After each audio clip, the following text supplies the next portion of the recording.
They are one of the big knocks about sort of ad or rather PR agencies. Let me be nice to my ad kinfolk here for a minute. The PR agencies is that they're always very, very quick to put their accounts in some of the biggest magazines and papers because they get a drink out of it. So what happens in Adwords Management world? Do you have an agreement in place where if somebody wants to spend 5,000 on advertising, you would get a cut of that, a percentage of that? Do you not operate on that? What goes on in your world? Oh man, this is such a great question, and there's all kinds of scams going on out there in this whole area, even today. And I'm of the opinion these scams are just very likely never to go away, because people make all sorts of claims about their abilities and their relationship with Google and stuff like this. And in fact, Google have got a whole, we haven't even touched on it yet at any point, but the whole area of policies is massive. And this is an area we'll get into and discuss further. I do make reference to it in the book, but there's more behind the scenes. So there's a big set of policies as far as Google is concerned about misrepresentation, which is to say, and you can't use you can't misrepresent your relationship with Google, and that can extend into you can't use their trademark terms in your website address. So you can't have Google or AdWords or AdSense or a whole bunch of other things, in your email, in your domain, your website address, all that sort of thing, because it's misrepresentative. And in terms of a relationship with Google, some people claim that they have a special relationship with Google and they can get discounts on clicks and all manner of stuff like this. God, it's really awful. Really, really awful, and they pull these scams all the time, and people just don't. So to make it clear, DR, you will get some people out there who would go to someone and say, right, normally a click price for mortgage advice would be $10, whereas because of my relationship with Google, I can get it for $7.50. Yeah, they can get a discount on it and stuff like this, and it's absolute and utter tosh. Absolute and utter tosh. Google do not favour agencies or managers in any way, shape or form over advertisers. We do not get any of these kinds of perks. There's no such thing as perks in terms of discounts of money and stuff like that. In fact, the stuff that we use that could be considered as perks, like tools and stuff, it's all free anyway. Yes. Adwords Editor, which is the most powerful piece of software going to do this management stuff in bulk, it's free. It's always been free. You just have to figure out how to use it. It is complicated, and there's a learning curve, and I do support people on it and train on it and stuff. But so it's all these kinds of nonsensical claims that people come up with. So as soon as you hear anything like that, discounts or special relationships or whatnot, run a mile, because these people are liars, basically. And then on the ad spend, does it have its merits? Have you done it before, or do you just like to sort of because I just can't see how, if somebody says, someone inevitably will ask for more money to be shifted over if they know they're getting a percentage. Yeah, well, exactly, yeah. So this whole thing about charging for your service and the basis of how you do that, whether it be, it falls down into several areas. You can pay a fixed amount. Some agencies will have you pay a fixed monthly amount. I've started like that, and there's nothing wrong with it to get started. It has a number of, there's pros and cons with this stuff always. The pros of that would be, well, you know how much you're going to spend every month because it's a fixed amount, and that fixed amount could be a service charge and could be an amount that's going to be paid out for clicks. So, and I see this now, today. I have a client I'm supporting in the States, and they're in this situation where they're working like that, which is the agency charges a fixed monthly amount, and some of it's allocated to, you know, a service charge, and some of it's allocated to PPC clicks. So that's all fine, and the benefits are, it's a fixed amount, and you know what you're getting. You know, you know what you're spending every month. Yes. You don't know what you're getting necessarily in return for that, and that is the drawback to that. Another model would be a percentage of spend, as you mentioned. So if you have a monthly ad spend of, you know, an amount, $1,000 or $100 or $10,000 or whatever it is, you may agree with the agency, oh, well, you know, you can charge us like 20% of that or 10% of that or whatever it is. And I'm guessing, however, that the percentage of the ad spend might come in. There may be a base amount. So, for example, someone giving you $100 a month, the percentage, it's not. I wouldn't. Yeah.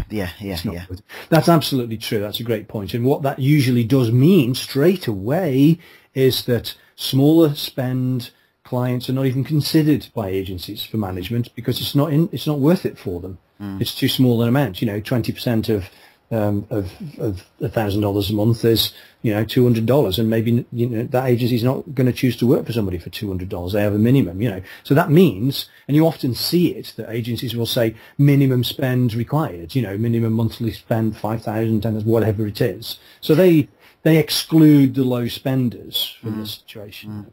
So, and of course, I mean, with you being as adamant as you are, if you went down the route of doing this yourself, given the fact that you're always so sort of adamant about understanding how much money, how much sales a customer had done, and this again is it can be a little bit sort of clearer than others. So in effect, what you're saying is that it's not necessarily something to sort of shoo away straight away, but as is most of the things that we're discussing, a great deal of thought needs to go behind it as to find out whether a percentage is indeed charged. However, the problem with it, though, is that you still don't know what you're getting back necessarily. If you don't know what comes back, you don't know whether that's a good deal or not. You don't know whether that's value for money or not. Because if the agency just charges a percentage, and then it's now in that agency's interest to spend more of your money, to put the budgets up and spend more, because they get paid more. But they're only getting paid based on the campaign spend, which is based around clicks. So the more clicks they get for you and more spend they rack up, then the more they get paid out of that. But the problem with that is still disconnected from what you get back. You know, so you've got to know what you get back in return for that. Which is to say, okay, fine. So I'm going to pay you. My ad spend is 1,000. I'm going to pay you 200. Let's say 20%. But you still got to ask what you get back in return. You're going to pay the agency, their 200, and you're going to pay your monthly click spend of 1,000. What do you get back in return, though? I'll tell you, just from speaking to you during this series, this is why, it's so much easier when you start dealing with the e-commerce as opposed to the generated leads. Oh, yeah, absolutely. I mean, and this is the problem, you see, because unless you are a lead broker who sells the leads, and therefore immediately what the value of that lead is, you get $10 for it, or $20 for it, or $50, whatever it is. So the value of that lead in that situation. But lead brokers, they're out there, and I've worked with them, but they're in the minority in terms of lead gen situations. Most lead gen situations are what I call self-fulfilling lead gen. In other words, you're a business, you're a service provider, and you're trying to get leads for your own business. So you're going to convert that lead into your own business, into your own income. But of all the leads that come in, which ones of them convert to clients who pay you money, and what is that amount of money? Because likely as not, you've got a variety of different services with different price points too. So, and different sales cycles and different lengths of time it takes to convert that lead into something else, which converts into something else, which converts into something else, which eventually then converts into a transaction where you get paid money. And therefore, you've got a CRM involved with all that to track all that thing through, and it gets very lengthy and tedious and difficult to track and attribute the spend to the earn. And this is why it's so drastically difficult to do all this stuff. And it really is a full-time job for anybody in a business to deal with the lead gen and the lead fulfillment and the lead attribution side of things, which is why I don't take it on, because people would have to pay me a ridiculous amount of money to do that, because there's a lot of work involved in it. Sure. So, I mean, I'm really guessing that this particular chat we're having is providing food for thought for both areas. If you are a manager or an agency and you're sort of preparing your contract and your terms, and you're going to approach someone about how you need to really think through this. You know, so you've got to know the value of what you're getting out of this. So you have got to know your customer lifetime value.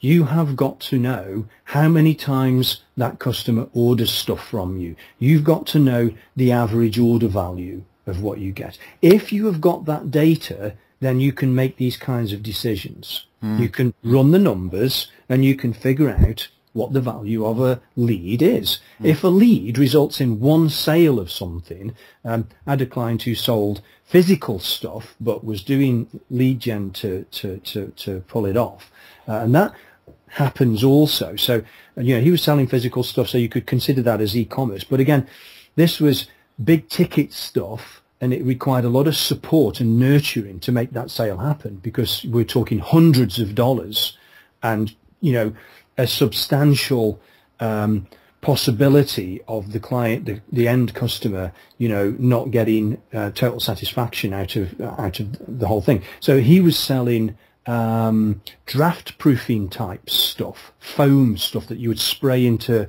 walls to insulate them against drafts. So either you losing your heat out of the you know, the building, or cold drafts getting in. You know, and so, but this is DIY stuff. So it's labor intensive. It's, well, should I go DIY and do it myself? It's a lot cheaper. Or should I just pay somebody to do it? Yes. You know, which is a typical thing. So he had to do this all on, you know, nurturing a lead before he would get sale out of it. And it was a big ticket stuff, and he would only sell once. You just buy enough to insulate your thing, and then you're done. So his lifetime value is whatever it is, you know, $500 or $1,000 or $3,000 or whatever it is, depending on the size of the property to be insulated and the capacity of the product. How many times are they going to buy it? Once. That's it. So, you know, and that process can take, the decision-making process can take weeks or months. Sure. And then, of course, the flip side of it is for the company. So in this case, let's say it was this company you've just spoke about. They need to sort of sit down and say, okay, are we prepared to part with this amount of money? And from that is our clicks plus the management, or just pay management. But one thing both parties need to be clear is that final objective. What are they trying to get? And how can they sort of judge it? Because then it will be a lot easier for the business to say, okay, this is what I'm parting with, and then of course the manager to say, okay, this is how I would like to be remunerated for it. I've got I haven't finished it off yet, and it needs to be compiled and put back into the book, and it's more really for the lead gen side of things, to be honest. So it's probably gonna it'll be a good topic of a call sometime, I think. But I ask a bunch of questions about that very thing, which is to say, how do you know you got paid? Where does the money come from? How much is it? How often do you get it? What's it for? You know, and how do you know that it came from your AdWords clicks? You know, money changes hands at some point in lead gen. But how much is it, and how often, and where's it from, and how do you know you got it? You know, and how do you know it's a result of your ad spend? You've got to know all this stuff. And that then becomes the value for money. That then becomes what you get out as a result of the ad spend and the management spend and all of those things. But you've got to know what it all is. Now, in the percentage of spend thing, here's an interesting twist to it that I think you'll like, is that if I just spend your money willy-nilly and buy more and more and more and more clicks and just keep on spending like that and buying you clicks, and you might be totally happy with getting loads of clicks if that's your metric, if that's your thing. You know, oh, just get me more clicks, get me more clicks, get me more clicks. Some people are like that, particularly in lead gen. Well, yeah, that's fine as long as it gets you what you ultimately want, which is more money back than you spend. But here's the thing. You can max out the spend, you know. In a situation where we've got our numbers all figured out, and we know what we can spend to, you know, acquire a sale, or, you know, what we need to spend to sell and what we get in return, you can max it out. And that's where I'm always trying to go with clients anyway, is, well, we can't actually spend any more. You know, we can't, because search isn't infinite, clicks aren't infinite. The profitable ones that we're buying, because we're only buying profitable ones, we're excluding all the bad ones, all the ones that are too expensive or not for us or whatever. We're filtering all those out. We're only buying the ones that are of value to us. Then that means that I can't spend as much as I would like to spend. You know, my clients, their constraint isn't the budget. You know, it's the amount of people looking for stuff that we can sell this stuff to. And so what we've got to do actually is, because we've maxed out our AdWords campaigns now, we've got to look at, well, is there a type of campaign we're not using yet? Like remarketing lists for search, like dynamic remarketing, like, you know, this new calls only campaign. Can we put that to work for us as an incremental channel of more sales? So for the agency who's charging percentage of spend, he's actually restricting his income. Yes. Because he can't take it any further. He can't increase the spend anymore because he's maxed out if he's doing his job right. Wow. This has been a good one, and no doubt there'll be and by the way, for those sort of listening to this program, you're going to hear it only sort of at certain times throughout the program, but there are always questions on the back of some of these things. So, you know, there is the private group, Making AdWords Pay private group. That's it. Yeah. You know, we do welcome you to be able to join and come in there and ask these questions and get a bit of back and forth, because sometimes what we're trying to do here is maybe provide you with some ideas and options of what we do. But if you want some ongoing support on this and being able to deal with it, you can find out more information. You'll see links in and around here on this page. But DR, thank you for this. We could have been going on with this all afternoon. But I think this was very beneficial, and it's kind of nice to see it's not just the PR people who get a bit of a hard time about the charging a percentage of the ad spend. So thanks for that. Really appreciate it. And in the next one, we're actually going to talk about contracts.